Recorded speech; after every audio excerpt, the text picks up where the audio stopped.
Dear Papa Dudut, sa lahat po ng mga nakatutok ngayon, huwag pong kalimutan mag-like, mag-share at mag-subscribe. Maraming salamat po sa inyong lahat.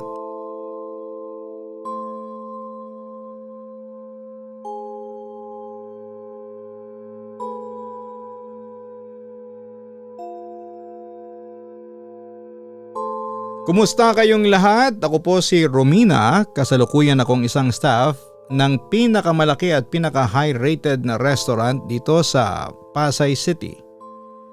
Pero bago yon ay matagal akong naging service crew ng isang kilalang fast food chain sa bansa. Siguro'y magkakaroon na kayo ng hint kung ano ang fast food na yon dahil na rin sa title ng istorya ko na McGhost. At syempre dahil sa title, alam nyo ng isang tunay na kwentong kababalaghan ng ikagkwento at ibabahagi ko ngayong araw. Papadudot, nagsimula akong maging service crew noong 18 years old pa lamang ako sa isang branch sa Marikina. Malapit lamang ito sa bahay namin sa Kalumpang.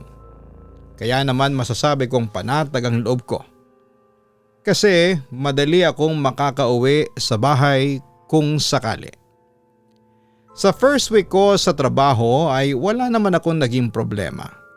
Mabait naman ang buong staff, lalo na yung branch manager.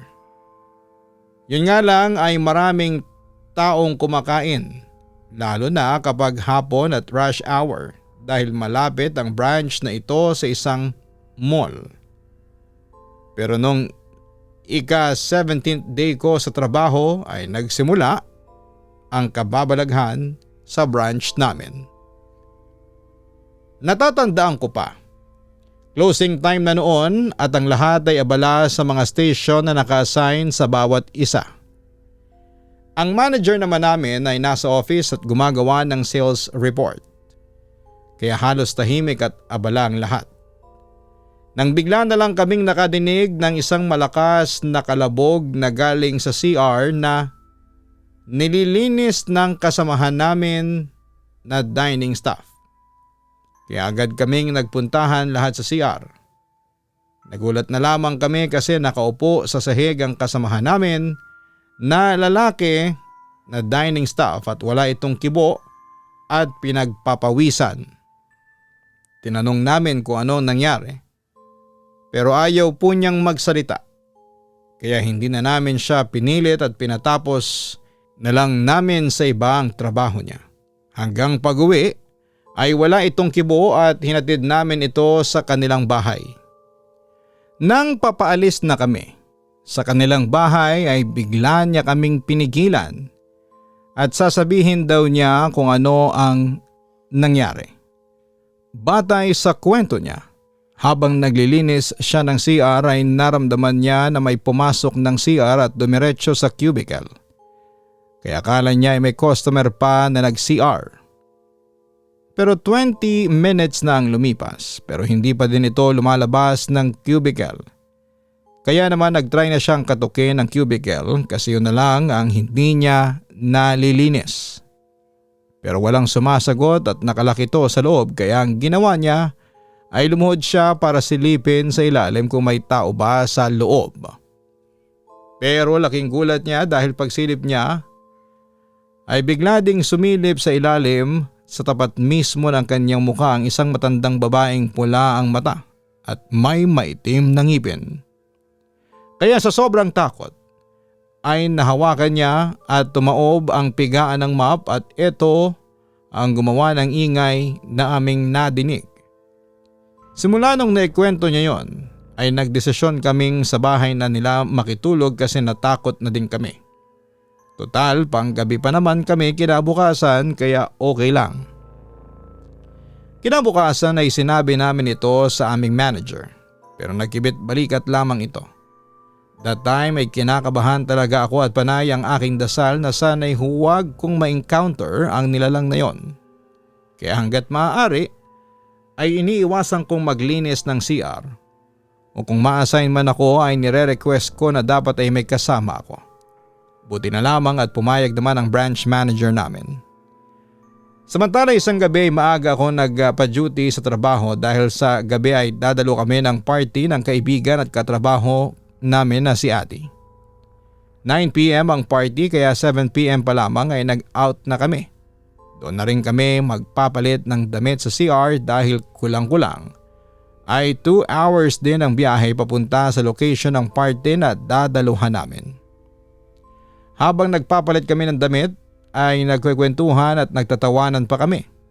At habang nagtatawanan kami papadudot ay narinig namin na may nagbukas ng pinto. Hindi ko yon pinansin pero nakita ko sa peripheral vision ko na may pumasok nga na babaeng customer.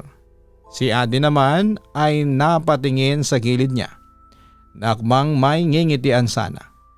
Pero napaatras siya nung nakita niyang walang tao pagtingin niya. Kinalabit niya ako at pagtingin ko sa kanya ay agad kong naunawaan ang ibig niyang sabihin dahil wala rin kaming nakitang ibang babae doon sa CR. Maliban sa aming dalawa. Kaya sabi ko ay bilisan na lang namin ang pagbibihis at magre-retouch ng makeup para makaalis kami kaagad. Pero habang nagbi-makeup kami ni Ate, biglang nagpatay sindi ang ilaw papadudot sa loob ng CR. Siyempre lalo kaming kinabahan ng kaibigan ko.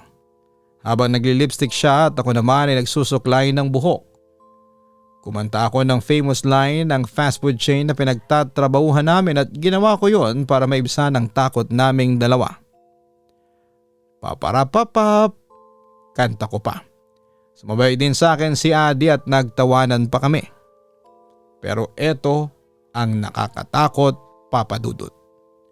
Pagkatapos ni Adi na kumanta ng famous line ng fast food namin ay may kumanta din dito. Boses ng matandang babae. Ang sabi pa nito ay paparapapap, love ko ghost. As in yan talaga yung narinig namin ni Adi. Tapos yung boses pa niya ay nakakakilabot talaga. Nagkatinginan kami ni Adi noon at sabay kaming napatingin sa pwesto kung saan namin narinig ang kumakantang matandang babae. Doon ay nakita nga namin sa isang cubicle sa ilalim mismo ng pinto nito. Bumungad sa amin ang isang matandang pula ang mata. Maitim at malabo ang mga braso at kamay. Dahil dito ay napasigaw kami ni Adi at nagtatakbo palabas ng CR ng fast food namin. Nagtaka naman yung manager at ilang staff kung bakit kami natakot pero hindi agad namin nasabi ni Adi dahil may mga customers kaming kumakain. Kaya kinausap na lang namin ng manager sa mismong office niya. Kinabukasan ay nag-resign kami ni Adi sa trabaho sa branch na yon at nung araw ding yon ay nalaman namin yung isang service crew naming lalaki ay nag-resign din. Dahil sa tuwing pumapasok siya sa trabaho ay nagkakasakit siya. Noong nagpatawas daw siya ay nakita ng nagtatawas na may matandang babae daw ang naroroon sa fast food namin at siya daw ang napusuan nitong kunin para makasama bilang ligaw na kaluluwa. Buti na lamang talaga at mabilis na aprobahan ng manager namin ang resignation letter na pinasa ko. Samantala pagkatapos ng branch na yon sa Marikina ay na-hire ulit ako bilang service crew sa same fast food pero sa Quezon City branch naman, malapit sa Libis. First week ko pa lamang sa store ay winelcome na agad ako ng manager sa crew room nung pag-akyat ko. Hindi ko alam kung may third eye ba ako or wala basta ang alam ko noon ay may kasama ako na nakatingin sa akin from the storage room. Na-visualize ko siya. Lalo na nung dumaan siya sa likuran ko. As a new hire ay dead malang. Kasi baka nga tinatakot ko lang ang sarili ko. Baka ko lang ang nakakaramdam. Pero simula noon ay lagi na akong may baon na rosary sa bulsa. Tuwing break time ko kasi ay nararamdaman ko na may dumadaan sa likod ko. Hanggang isang araw, habang naka-duty ako noon sa counter 3 PM yung out ko. Pero syempre kailangan pang magbaba ng stocks para sa build 2. Nagkataon kasing dalawa lang ang male staff ang naka-duty that time at occupied na sila. One of the manager told me na asikasuhin ko na daw yung build to ko. So no choice ako kundi ang umakyat mag-isa sa storage room. At bago ka dumaan sa storage room ay sa crew room muna ako napadaan. So nag-CR muna ako tapos ay nag-ayos para presentable naman sa pagbaba ko. Pagkatapos kong mag-CR ay napatingin ako bigla sa storage room kasi may dumadaan papunta sa other side. Ang sabi ko, may tao po ba dyan? Tapos biglang nalaglag yung box na mga toys for Happy Meal. Nag-decide na ako na pumasok sa storage room para matapos na ang bigat sa feeling ko. Nung pagkadampot ko ng mga box ay may nakita akong nakatayo sa harapan ko. Hindi ko tinignan yung mukha niya kasi alam ko na iba siya. Kaya nagdasal ako na sana'y mawala na yon. Maya-maya ay may tumawag yung isa kong ka-crew na medyo matagal na sa store. At tinanong niya sa akin kung ano ba daw ang ginagawa ko.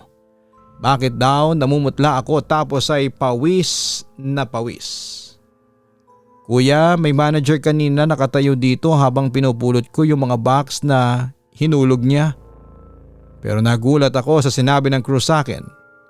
Ay, nagparamdam na sa'yo. Tiningnan mo ba yung mukha niya? Usisa niya sa akin. O kuya, sa totoo lang po nung una ko pong pasok dito nagparamdam na siya. Hindi ko po tinitingnan yung mukha niya, sagot ko. Oo, meron talaga dito sa crew room manager. Baka na-miss lang mag-duty. Hindi lang ikaw nakakaramdam ng ganyan. Halos lahat tayo dito. Pag new hired, ganyan ang pag-welcome niya. He also added. Ganun ba? Wika ko na lamang. Huwag mo lang tignan yung mukha niya kasi masaklap yung nangyari doon sa manager na yon. Sasabihin ko na sa'yo. Meron ding batang lalaki dito minsan sa crew room pero madalas nasa party area. Hala kuya. Tangi ko lang nasabi. Hindi ako makapaniwala na haunted din pala ang branch na yon tulad sa dati kong pinagtatrabahuhang branch. Pag nasign ka sa lobby tapos inutusan ka ng manager na imap yung taas, magsabi ka sa guard. Alam na nila yun, mahilig kasi yung batang lalaki na manako talaga. Like papatayin niya yung ilaw tapos biglang gagalaw yung upuan or yung map matutumba. May marinig ka na tumatakbo tapos yapak ng bata yun. Magdasal ka lang. May isang crew nga dito dati. Tumakbo, pababa, basang-basa yung uniform niya. Sabi niya may bata daw na naglaro ng tubig galing sa lagayan ng map. Pagkatapos nun nag-resign na siya. Kwento pa niya sa akin. Natapos ko naman yung shift ko ng araw na yon. After 1 week ay nagpasa ako ng resignation letter. Fast forward, last duty ko bago ako umalis ay na-assign ako sa lobby, walang masyadong tao. Kaya naglinis muna ako ng CR ng lalaki noon nung may nakita akong sapatos ng bata. Nung dadamputin ko na ay may narinig akong tawa ng bata sa loob ng CR tapos ay biglang nagbukas yung gripo. Naalala ko yung kwento sa akin noong kakru ko, so pinag-pray ko yung bata pati yung manager para sa kaluluwa nila.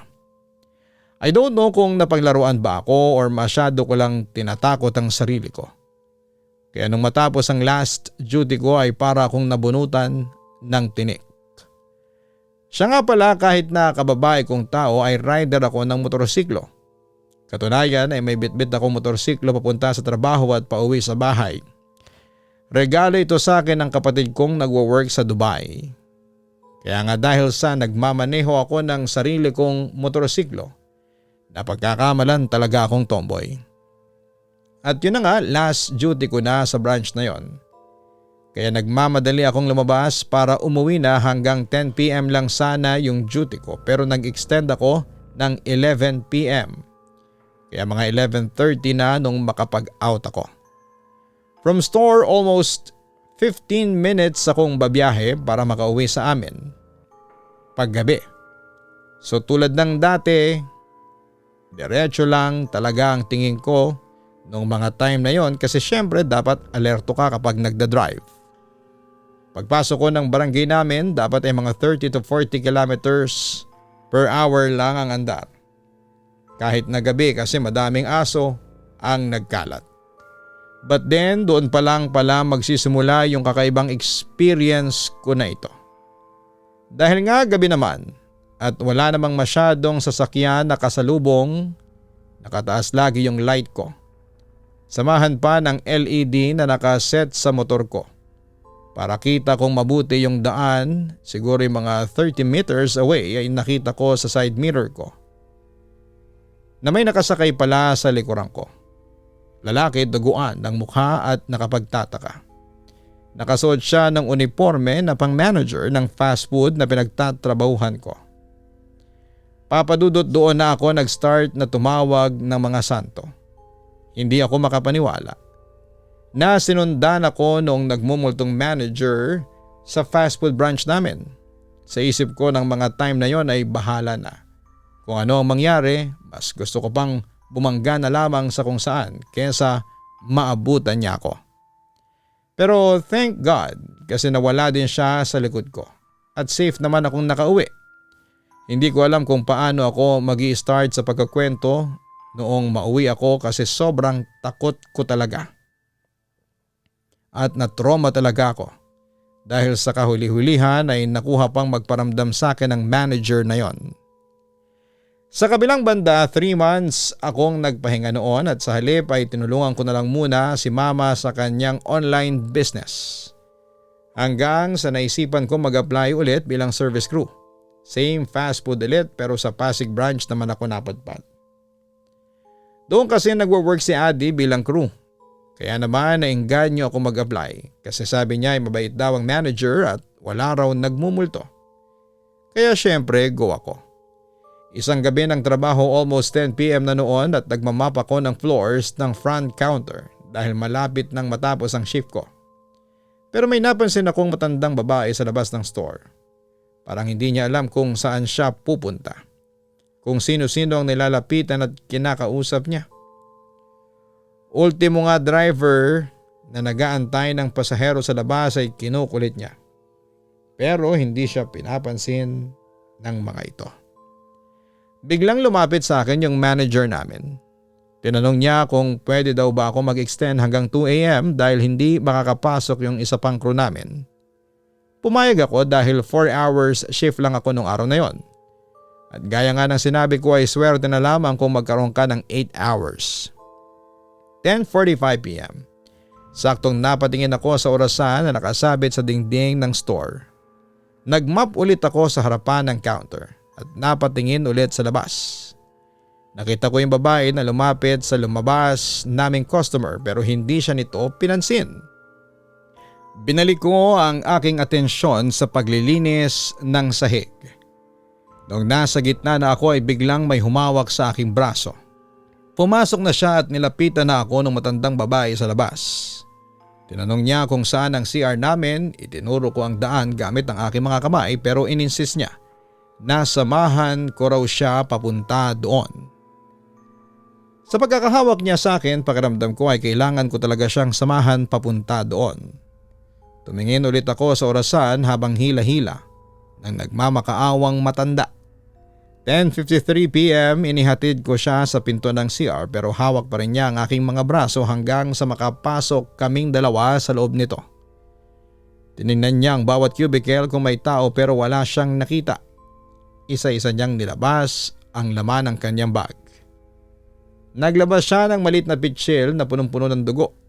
Matapos na itong ilapag ay binunot naman niya ang isang puting damit na may bahid ng dugo at ipinasabit ito sa may pinto. Dahil sa nakita ko ay kinilabutan ako. Ramdam ko nang hindi normal yung matandang babae pero hindi ko magawang lumabas at ewan ko ba. Para akong nahipnotismo ng mga sandaling yon kaya hindi ko maigalaw ang buong katawan ko. Samantala tumalikod siya sa akin habang inilalabas ang iba pa niyang gamit. Sinabi ko sa kanya na kailangan ko nang lumabas at bumalik sa trabaho pero hinawakan niya ulit ako. Binuksan ko ang pinto pero pakiramdam ko ay sobrang bigat nito. Bigla siyang nagsalita matapos siyang may bunutin sa kanyang bulsa. Inutusan niya akong ibuka ang aking bibig at idikit ang aking dila sa aking ngalangala. Nakanganga na ako pero hindi ko dinidikit yung dila ko sa ngalangala. May hawak siyang parang maliit na berdeng binhi at unti-unti niya itong inilapit sa aking bibig habang nagbibigkas siya ng mga salitang hindi ko maintindihan. Bigla siyang napatigil at napansin niya na hindi ko sinunod ang instruction na sinabi niya. Kaya't muli niya akong pinilit na idikit ang aking dila sa aking ngalangala. Sinabi ko sa kanya na hindi ko alam kung paano gawin yon, pero hindi pa rin siya tumigil. Dinemonstrate pa nito sa harapan ko. Pero lumalaban ako. Dito na may kumatok sa pintuan. Bumukas ito at nakita ko na sobrang dami ng mga tao na nakapila sa labas nito. Pagkatapos noon ay bumalik na ako sa pagtatrabaho. 11:42 PM noong tumingin ako ulit sa orasan at naisip ko na parang sobrang sandali lang namin sa loob ng CR pero ganong katagal na pala akong nawawala. Bigla ko nilapitan ng isa sa mga katrabaho ko. Sinabi niya sa akin na map daw ako ng map pero hindi ko naman nalilinis yung sahig. Napansin niya rin na namumutla na ako kaya dinala at kinausap na ako ng manager namin sa crew room at doon ko ikinuwento ang lahat ng mga nangyari. Pinag-out na ako dahil nga sa nangyari. Nung una ay parang wala lang pero habang tumatagal ay parang nanlalamig na ako. May kakaiba na akong nararamdaman sa katawan ko. Napasigaw pa ako nang andyan pa siya. Kahit sinabi na nila sa akin na pinhatid na ng tricycle yung matanda pababa ng tikling. Pinagpilitan ko pa rin na nandun pa rin siya kaya sinilip nila ito sa labas. Nandun nga siya naglalakad-lakad sa parking lot na para bang may inaantay. Hindi ako makagalaw sa kinakaupuan ko. Isinuot ko na lamang yung jacket ko dahil hindi na ako makapagbibihis pa. Nag-out na rin yung manager namin na taga-Pasig din para lamang may kasabay akong umuwi. Lumabas kami ng store at habang naghihintay kami ng jeep ay may biglang humawak sa bato ko. Siya yung tao na nagbukas ng pinto noong nasa loob kami ng CR nung matanda. Sinabihan niya akong mag-ingat dahil inaabangan talaga ako nung matandang babae. Nakasakay na kami ng jeep ng manager ko nung may nakita kaming pumarang babae habang nakadungaw kami sa bintana. Doon ay kinutuban na kami at hindi kami nagkamali, sinigawan namin yung driver na wag hihintuan yung matandang babae at ginawa naman niya ito. Imbes na bagalan ay lalo pa niyang binilisan. Pagkatapos mangyari ng insidenteng yon ay maraming buwan ang dumaan para lamang makakain at makatulog ulit ako ng maayos. Akala ko ay walang kakaibang epekto sa akin yung mga pangyayaring yon pero pagkatapos kong makarecover araw-araw, lahat ng panaginip ko ay nangyayari at nagkakatotoo. Samantala nag-resign ulit ako sa trabaho ko dahil may bagong oportunidad ang lumapit sa akin. Ang maging staff ng isang kilalang restaurant. Mas malaki ang sahod. Hanggang ngayon ay doon pa rin ako nagwo-work at sa awa ng Diyos ay wala na ako na-encounter na kababalaghan. Maliban na lang sa mga panaginip ko na nagkakatotoo. Pero wala namang masamang nangyayari at kung pangit man ang napapanaginipan ko, nakakapaghanda ako kaya hindi yon natutuloy. Papadudot ilan lamang ito sa mga naranasan ko sa pag-work sa nasabing fast food chain. Ewan ko ba pero lahat yata ng branch nila may kwentong multo. Kaya nga ang alias na ibinigay naming mga kaibigan ko sa fast food na yon ay Mac Ghost. Dahil sandamakmak ang mga kababalaghang nagaganap sa karamihan ng mga branches nito. And take note, hindi lang ako ang naka-experience nito. Muli hanggang dito na lamang, maraming salamat at magandang gabi, magandang araw, magandang hapon. Anumang oras ngayon na inyo pong pinakikinggan ang aking kwento. Lubos na gumagalang, Romina. Maraming salamat Romina sa pag-share mo ng iyong kwento sa amin ng iyong nakakatakot na karanasan. Iba-iba man tayo ng paniniwala o opinyon sa mga multo at iba pang mga supernatural beings. Isang standard procedure na dapat sa atin ang palaging mag-iingat lalo na kapag nasa trabaho tayo. Bukod sa pag-iingat ay dapat maging alerto rin tayo para maiwasan ang mga aksidente at iba pang mga problema na maaaring makapag-delay ng production o ng trabaho ng ibang mga crew. At palagi din nating tandaan na bago tayo magtrabaho ay palagi tayo magdarasal muna sa Panginoon nang sa ganoon ay magabayan niya tayo at mailayo sa anumang kapahamakan. At panghuli ay maging tapat tayo sa ating trabaho. Gawin natin ang best natin para mapabilis ang ating mga responsibilidad na inatas sa atin. Hanapin niyo po ang Kaistorya YouTube channel at suportahan po ang second channel ng inyong Papa Dudut. Ang Kaistorya ay narrated by Jason Steele at ito po naman ay nagtatampo po ng puro horror lamang. May mga kwentong aswang, elemento, maligno kung anuman. Sana po ay suportahan ninyo ang Kaistorya YouTube channel.